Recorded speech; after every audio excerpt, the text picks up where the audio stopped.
This is an apple a day with your host Apple here. I know it's been a little bit of uncertainty around the podcast, but I'm here to give you some updates and get you back into the swing of things. So first things first, let's start with our 5-minute meditation, and then we'll get right into the episode topic. Question. I am magnetic to love, success, and peace in 2026. I bring my dreams to life in 2026. My 2026 is a discovery of self. In 2026, I embrace the power of possibility. I am open to unexpected blessings and opportunities in 2026. I am unstoppable in achieving my goals this year. I let positivity lead my way in 2026. My 2026 journey is marked by joy, love, and personal growth. My 2026 is guided by wisdom and clarity. My 2026 is filled with opportunities to grow.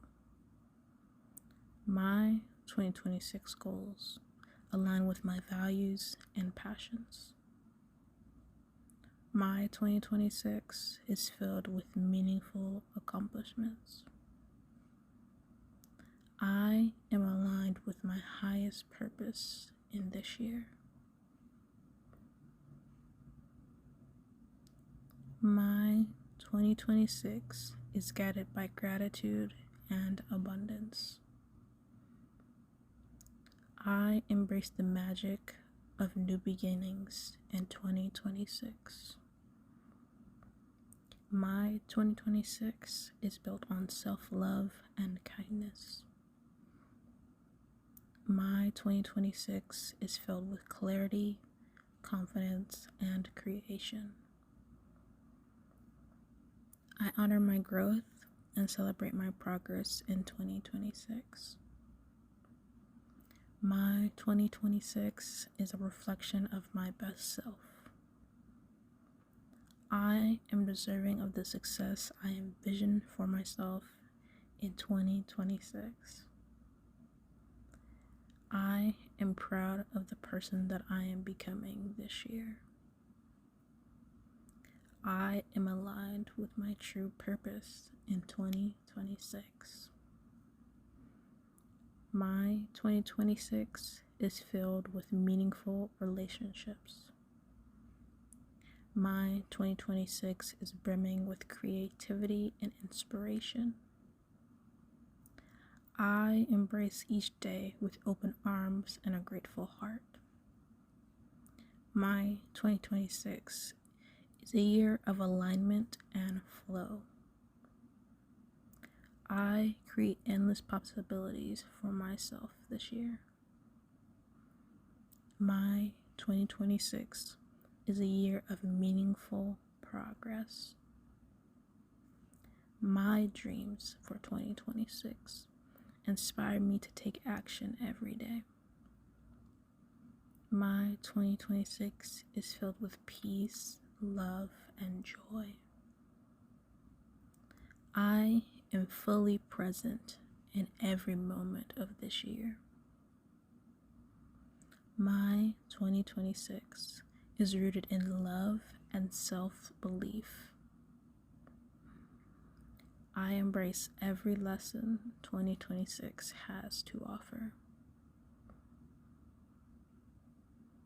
My 2026 vision inspires me to reach new heights of success and fulfillment. I am ready to conquer my goals in this new year. I make 2026 my most memorable year yet. My journey through 2026 is filled with growth and self-discovery. My 2026 mindset is aligned with my 2026 aspirations. I am creating a life of abundance and joy for myself in 2026. My 2026 is a celebration of my authenticity. I will use the opportunities in this year to thrive. And with that, the 5-minute meditation's over. Let's go ahead and get right into our episode topic.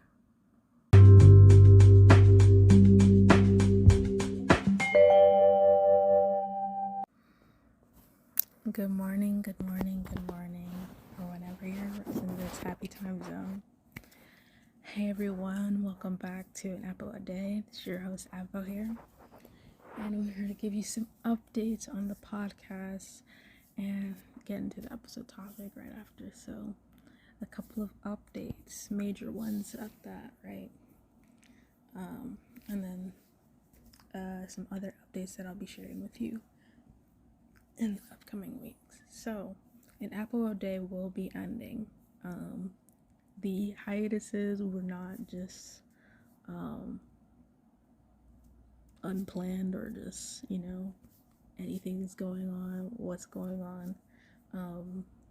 They were breaks for a reason, and I've realized now with all the things that's happening and that I have planned for 2026,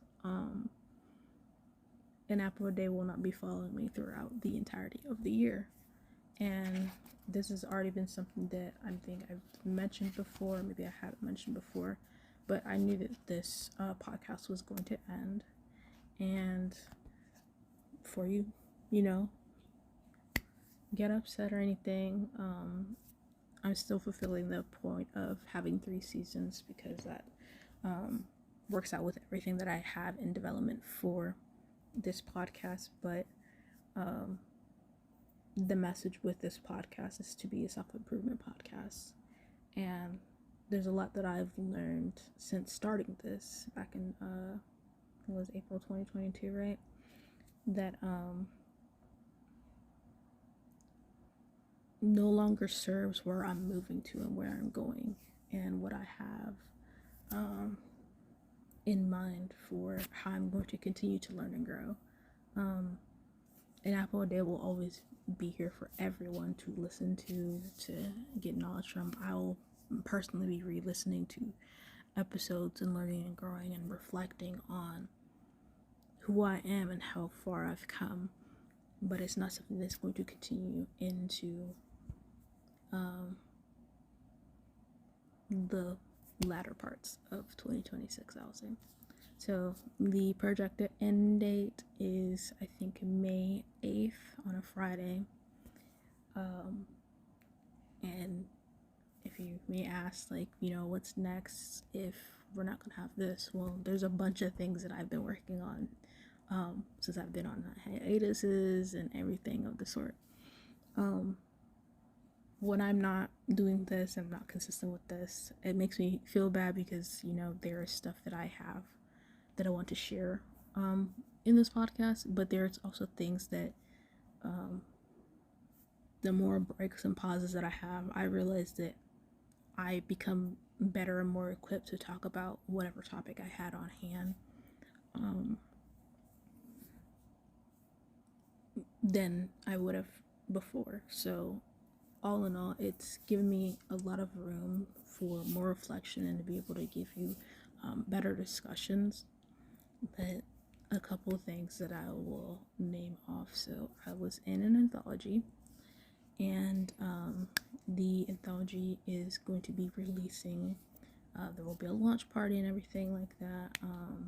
I'll give more details on that in a latter episode so that you guys can join in and experience that and potentially purchase the book.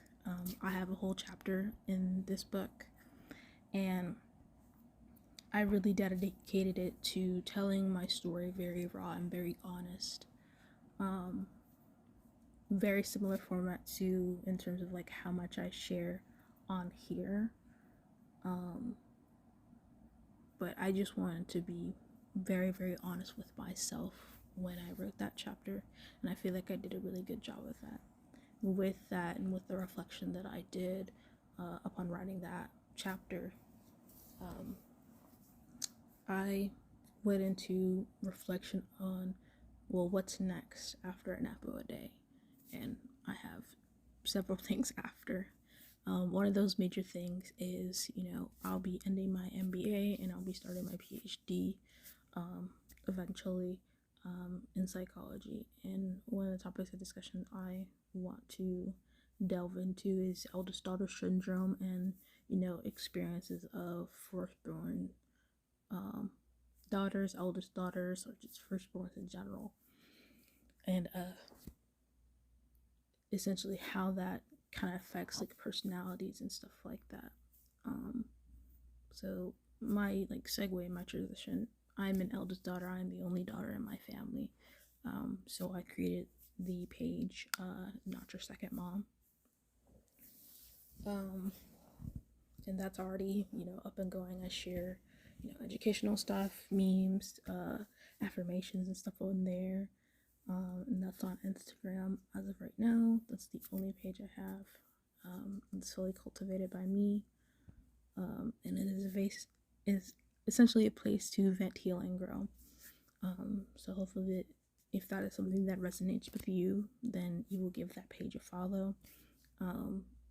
It's not just for eldest daughters. There are things that I will share on that page that are quite literally for people beyond those titles. It is a place nonetheless for people to be seen and heard, and I feel like I've been doing a really good job cultivating that.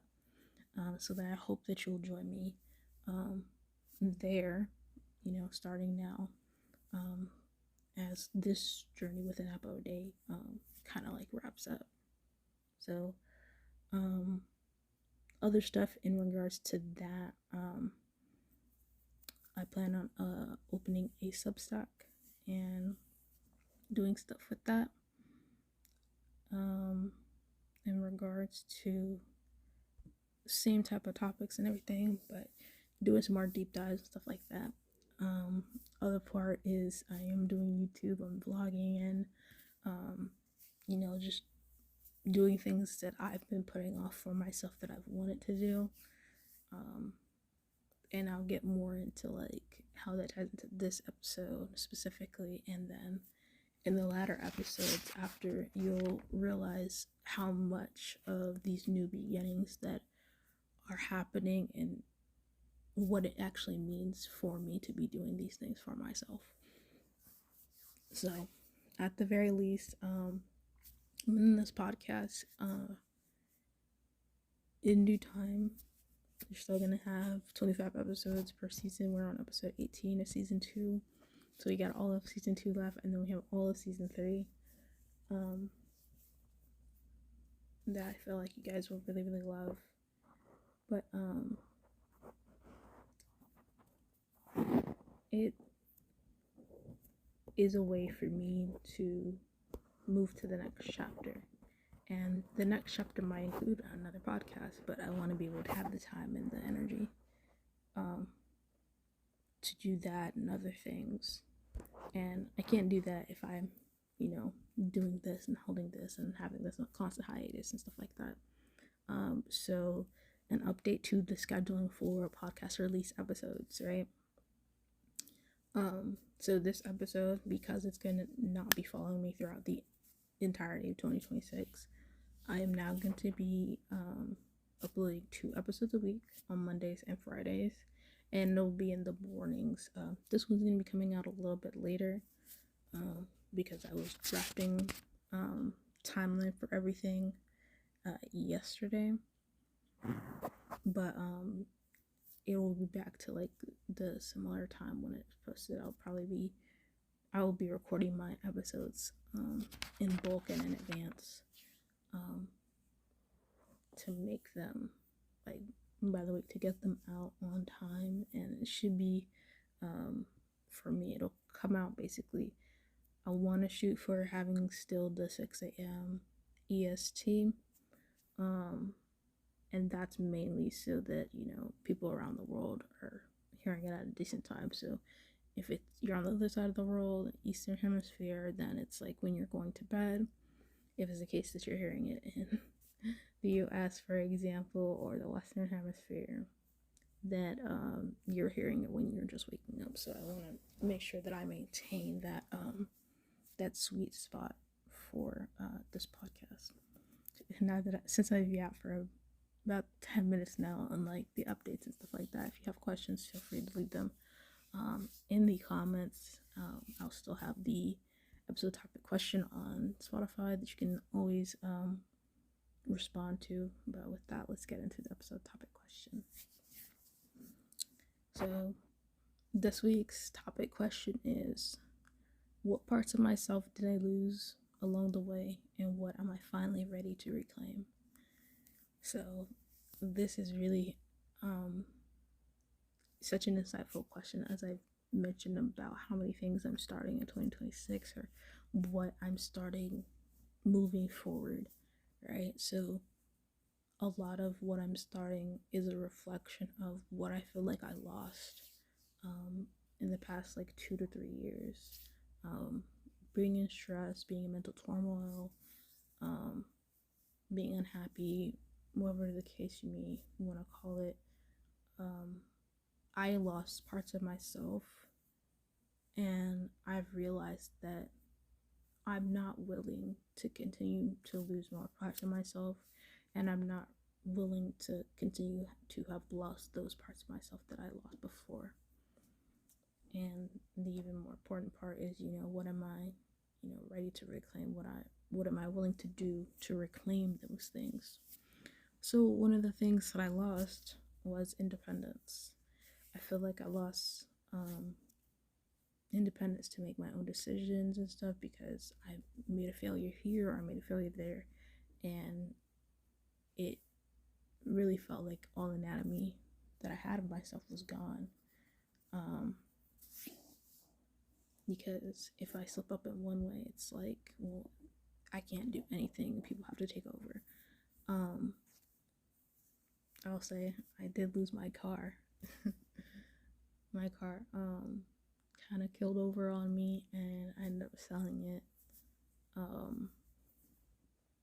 But that was like a big part of like, as like teenagers having, like, that's a big part of like their independence, is having like a car, having somewhere just like they could just get up and go, kind of thing. So I'll say, in terms of like a physical manifestation, losing the car was like the biggest aspect of, I wouldn't say the biggest aspect of that, but it's a big reminder of like the loss of independence. I definitely lost some self-worth. And I say this in the sense of like, I really did not believe that in some cases that, like, I don't want to say that, I would say I definitely lost what it felt like who I was, like a loss of identity kind of thing. Get a little bit more into this with individualism. But I definitely felt like a loss of identity, because the things that I associated most with who I was as a person were no longer like consistent. So like, I've been in school since college or university since 2015, getting degrees and whatnot, and to not be a student anymore really, I mentioned before, it really shattered my perception of myself and who I was and what people thought of me, or other people's perception of me. So being a student, being the intellectual one, being the smart one, being the one that hasn't failed, like all these things, when those things go away, or are altered in such a way that that title shifts, it definitely does affect your self-worth. So like, upon deeper reflection, stuff like that, I've definitely realized that, um, I am more than, just those titles that people associate with me, or more than the perspectives that people associated with me. And because of that, um, I needed to learn to not tie my worth to those things being constant. And I'll touch on individualism now, since I've mentioned that. Part of losing individualism was, um, again, tying into self worth as well, is feeling like this was a really big realization for me. And I think this was a grain of salt, but there are certain ways in things of like how I was thinking, how like friendships presented themselves to me, or how my interactions were with individuals. Um, it made me feel as though like love had to be proven, or friendship had to be proven, or I had to earn friendship because I wasn't worthy of having it just for being myself. And I think doing a audit of the friendships that I had, and I lost friends, or I'm not as close with some friends now as I used to be. And I think a really big part of that was understanding,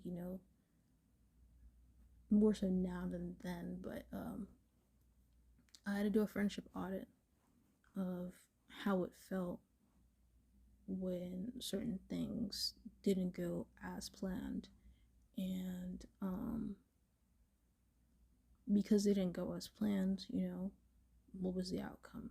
How did they react? How did I react? And a big part of that is understanding that in a lot of ways, I, for lack of better terms, went above and beyond for um, really just making sure the friendships lasted, making sure that there was work put into the friendship to grow and thrive.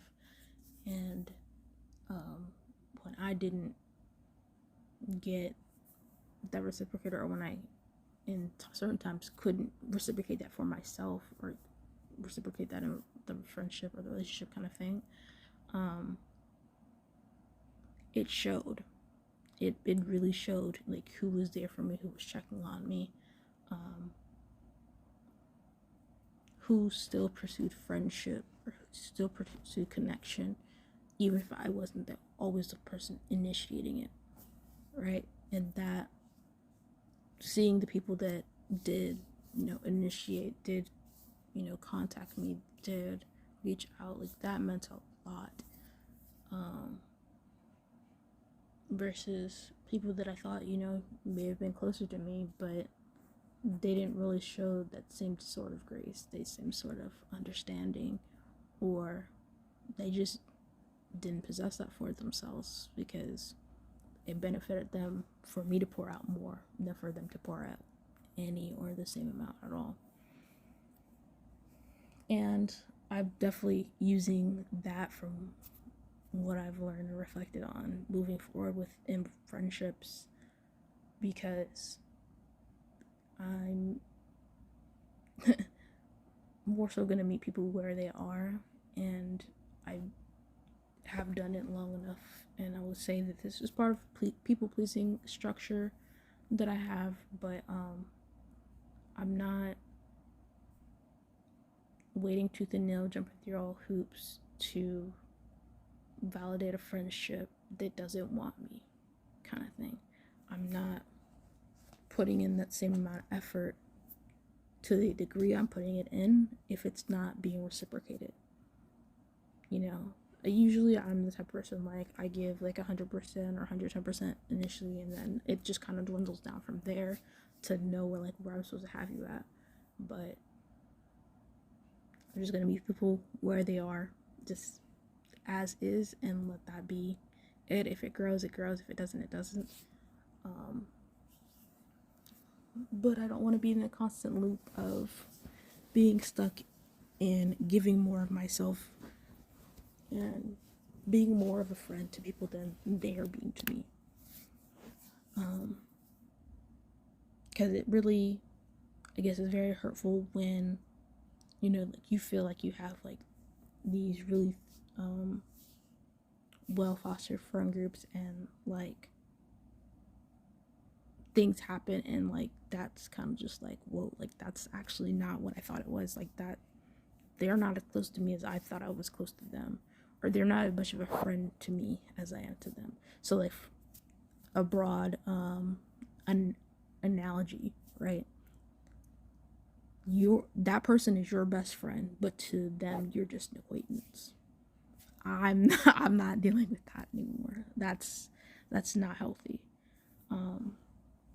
And for sure, your perspective or how you interact with people are going to change. It's going to be different from different people, but the extent of effort is more so what I'm talking about here. Like, I can be an acquaintance to somebody, cool, but if I'm putting in the effort to be like an actual friend or a best friend kind of thing, and I'm still just getting acquaintance energy, it's like, hey, that's the capacity that they want you in their life, and that's okay.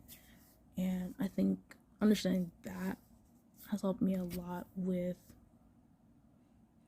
being okay with having, I don't want to say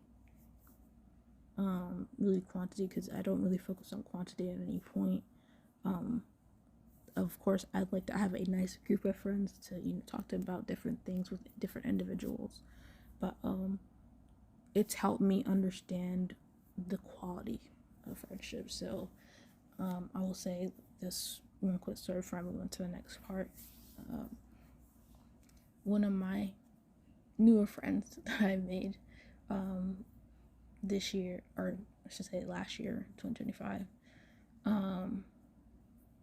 I lost a friendship, right? And when I lost that friendship, parts of me still hurt about it, and it is still hard understanding like why the friendship ended, but there was a lot of lack of accountability on their part, and I won't get into more of that. But one of the things that, like, I was sad about it, and my newer friend was saying, she asked me the question, does this person put in as much as you put out? And I had told her about, what all had happened, responses, how it got to where it got to, kind of thing. And, sharing both sides, both perspectives. And even from hearing both perspectives, right?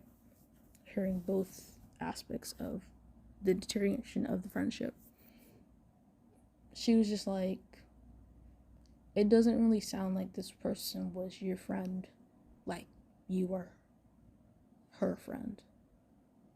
And I was just kind of like, what do you mean? It's like, think about all the things that you were doing for this person. Think about the lengths you went to be there for this person, right? And was there any semblance of that type of energy, that type of effort being returned? And I really had to sit and think about it, and I was like, you know what? Actually, no. Like, I have been doing a lot, putting in a lot of effort, and it's been very much appreciated from them, but there wasn't really anything that, in terms of effort and understanding, that they extended to me. So I was just kind of like, well, when you put it that way, it sounds like even though the friendship loss hurts, it's not really that much of a loss. And I've been using that and reflecting on that and analyzing my friendships that I have now to just really genuinely think, if I want to surround myself with good, kind-hearted people, people that are going to be as much of a friend to me as I am to them, I have to, analyze. I have to look at those types of things. And even if it was the case that we were gonna, have another conversation or talk or try to mend the friendship, it's like, ask again, is it worth even being friends with this person knowing that, not necessarily that this was the outcome, but this is the effort that she put into the friendship. And it's very similar to how, like, people talk within relationships. It's like, if you told someone random about XYZ things that are happening within your relationship, right? Or just you give them a scenario and they're just like, oh, well, yeah, dump him or dump her. Like, they don't really sound like they like you like that. Or they don't really sound like they're putting an effort to, grow or, foster a relationship. It's like, the same thing would happen in a relationship. People will tell you to drop them. So why would it be any different for a friendship, right? And I'll say for friendships, it's a little more, I think, forgiving. Because, not just because, in certain cases, like, well, this is this person that knows all your tea, everything, right? But you really have to think about who is there for a season and who is there for life. And I think when you understand that aspect, I think it helps a lot more with navigating all types of friendships, even all types of relationships, right? Because if you understand, like, hey, well, they were just meant to be here for a season, and I just honestly try to keep them past their season, that's the reason why it didn't work out. And sometimes it's not even about you. Sometimes it's you're in that person's life for a season, and you're not meant to be there going into their next season, and that's okay too. But yeah, definitely got a really good chance to, like, reflect and just grow in terms of how I approach friendships, and I think that really means a lot for me moving forward, and getting my getting my squad together of people that love and care about me and are friends as much as I am friends to them. Okay, so the next part of, like, that I lost was creativity. And I said, like, I was on hiatus like 2-3 times when I was in pharmacy school, and even when I got out, it's not something, like, I tried to, like, start back, but there's certain aspects of, like, hurt that I was going through that I honestly couldn't do the podcast. And I've mentioned in previous episodes when I talked about coming off of hiatus, but there was so much blockage in terms of, like, creativity and wanting to just do stuff like this and just share, and I honestly felt like I couldn't. And I don't want to, for lack of better terms, half-ass something, but it was going to get to that point if I, did create or forced it or just tried to do something when I wasn't really enthusiastic about it. I want to do everything that I put out, especially stuff like this. I want to make sure that I'm doing it enthusiastically and that I'm doing creatively and that I'm happy while doing it. I don't want to rob myself of the enjoyment of that in terms of creation. I don't want to rob you guys of that authenticity of this, because it is a self-improvement podcast, and part of self-improvement is knowing when to rest, knowing when to say not right now, knowing when to say no, even if that is saying no to yourself. And we'll talk about that in later chapters for sure. Just you wait. But yeah, sometimes you need to say no to yourself. Sometimes you do, and that's okay. So I talked about, like, the 4 parts that I've lost, that I felt like I lost, that were most important. So that independence, self-worth, individualism, and creativity. So the second part of the question was, what am I finally ready to reclaim? And I'm adding the part of like, and what are you willing to do to like reclaim it? So I would say my I don't know if it would be considered a mantra necessarily, but my like phrase I'm living by, especially in 2026, is honoring my promises to myself. And I think part of what I was just saying, sometimes you have to tell yourself no, and sometimes you need to, push yourself. There's a balance to that. But the number one thing I'm doing to reclaim things that I've lost, or parts I feel like of myself that I've lost, is I'm honoring my promises to myself, especially this year. With so much that I'm creating this year, right? I feel it is my duty to myself to make sure that I honor my promises.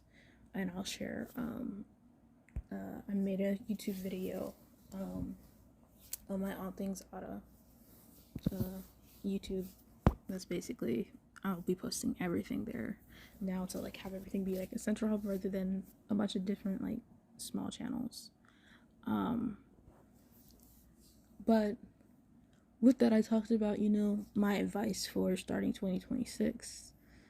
And it is really, really easy to get overwhelmed starting things in the new year and having so many ideas for how your year is going to go or what you're going to accomplish. And my advice was basically just, like slow down, right? Because you cannot complete all 82 things that you have on your checklist for 2026 in the first 3 days, right? So slow down. That's number one.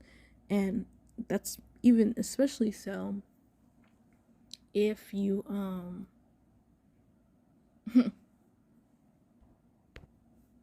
that's even especially so if you're starting a bunch of new habits or new things in the new year. So my advice was to start with 3 and then have it grow. So I have like 10 things I want to get done on a daily, right? But I'm starting with 3 to make sure like I do those. So mine were to pray / read the Bible, journal, and then and work out. Now I have some goals of where like I want to be in those aspects that I'm probably not gonna reach until later into the year, and that's fine. But I want to make sure that I at least show up in those aspects, and those are the aspects I want to show up for myself. Prayer, or my faith, journaling, which is reflection, and then working out, which is my health. So those are the 3 things that I feel I have made, or that I have made as my non-negotiables. The only one that I would say is kind of like up to, I don't say interpretation, but a little varying is working out, because I work out around my my menstrual cycle and different workouts for different phases of my menstrual. So sometimes it will require me to not work out, or I won't do as intense a workout that I do on my regular days. So I'll just do like a very light yoga, what I can, afford the energy expense for. So that would be my advice for you guys, is to pick 3 things to do in this new year. Focus on those 3 things, and then once you have those 3 things as a habit, then you can move forward and start adding more things. But slow down. You can get the things done, but you have to be realistic about the timeline for getting those things done. Sorry. And as I learned in pharmacy school, this is where your SMART goals come into play. If you don't know what SMART goals are, just look it up. Like literally SMART, SMART goals, all caps on SMART. It'll explain in detail. But the main aspect of that is to make sure you're putting something that you're passionate about, and that it is attainable. Okay. I probably will talk about how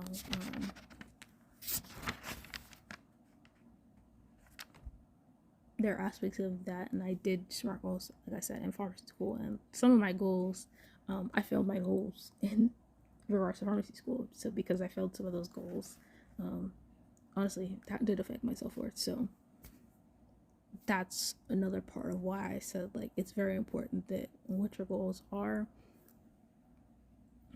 and like your titles and stuff, like, they're not titles that how you see yourself in terms of like your worth as a person. Really important that you don't do that, because that is setting yourself up for destruction. I'm also reclaiming it by understanding that I'm worthy. Like, I am worthy simply by existing. Like, don't want to put on, get on a soapbox or anything about religion or anything like that. But for me personally, God put me on this planet. God formed me in my mother's womb. I'm here for a reason. And if he loved me before I did anything, I'm just, just a little inkling, right? If he loved me then I can love me. And he loved me just by having me exist. So at the end of the day, it's important for me to reflect and understand that aspect, that I am worthy and you are worthy simply by existing. The last part is, I would say, what is the most important part. It kind of ties into the honoring promises to myself. But in 2026, I actually told myself before 2026 even started.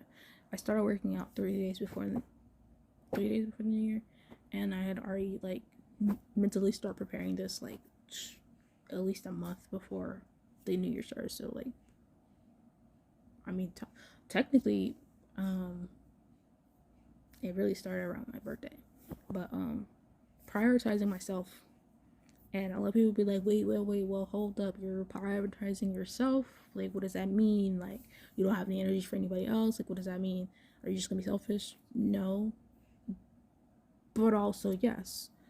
I am gonna be selfish in the things where I feel like it is necessary to be selfish.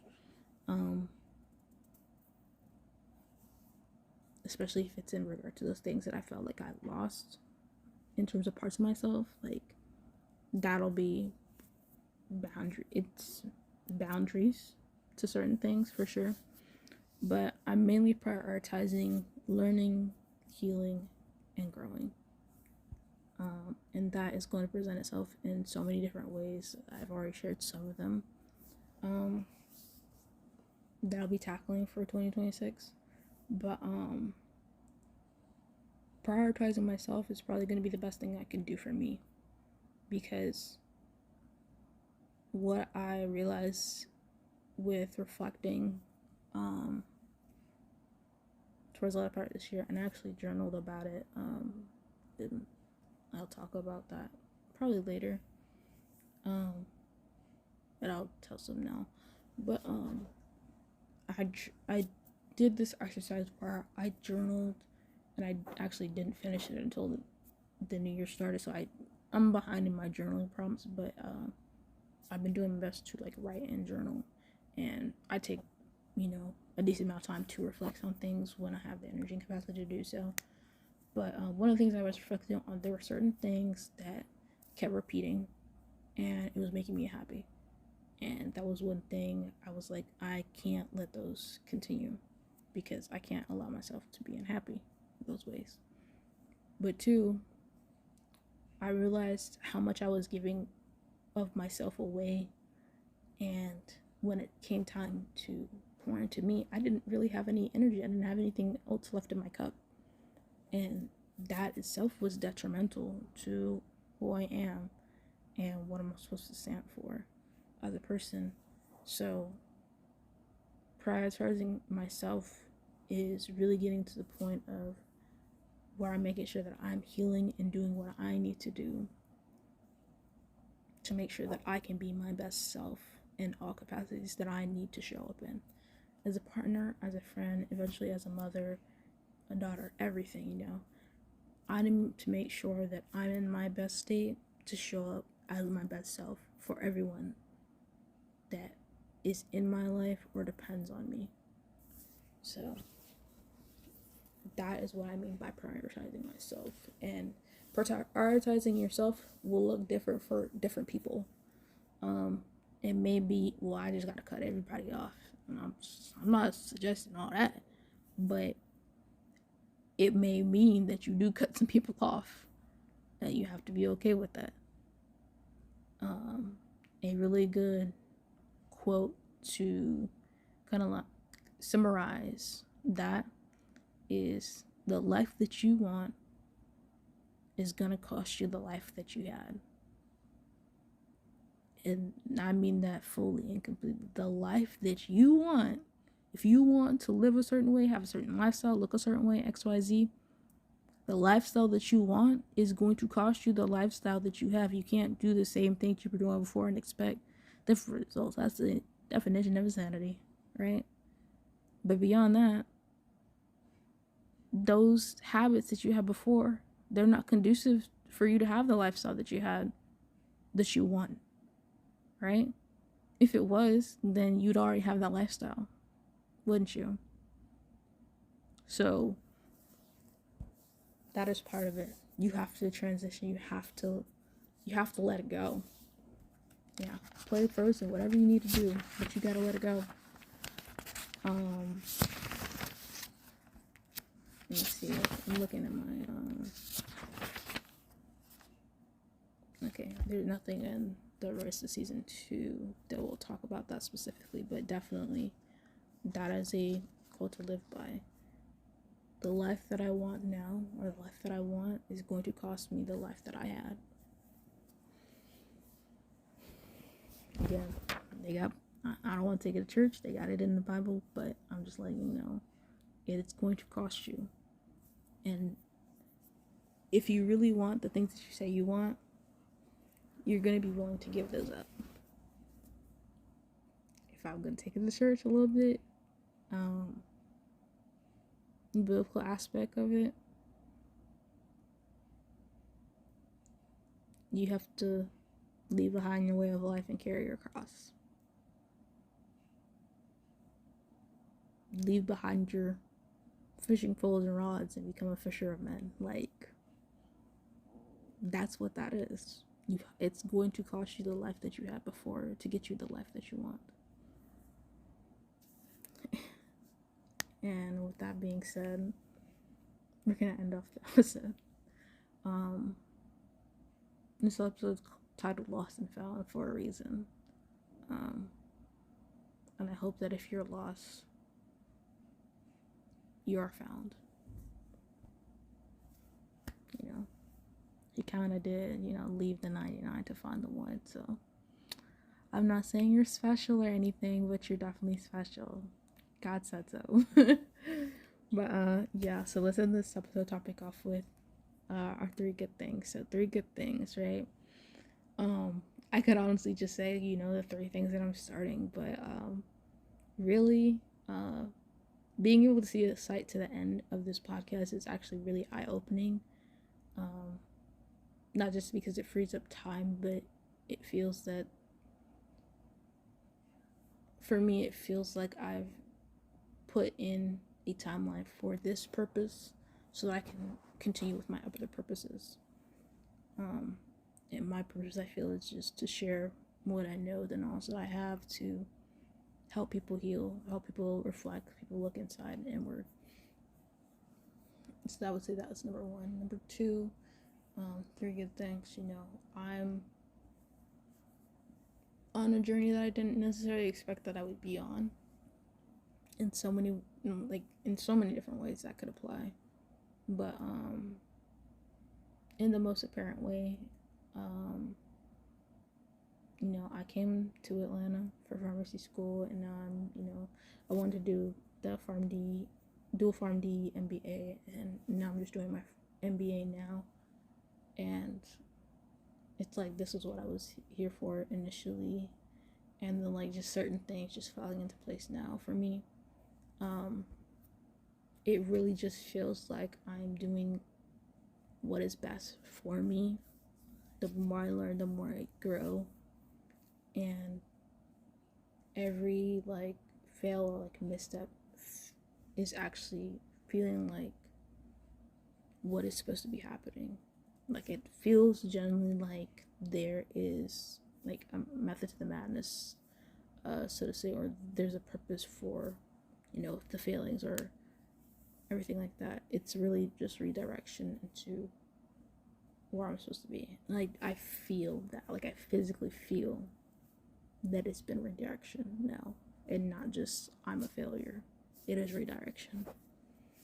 And I will say my third good thing is really being able to come into being myself again. Really being able to honor the promises to myself. That is honestly not just a good thing, but that is a great thing. Because I don't think I would have been able to tell you that I've been able to do that before now. And that is a big step for me. So with that, I'm going to call it a close on this episode. Thank you guys so much for listening in. I really hope that you enjoyed this episode, the insights, and I hope you enjoyed it and enjoy what I have to create next. It's really a lot. But as always, this has been an apple a day. Thank you so much for watching. As always, follow me on socials at an apple a day. But logging off now. Bye.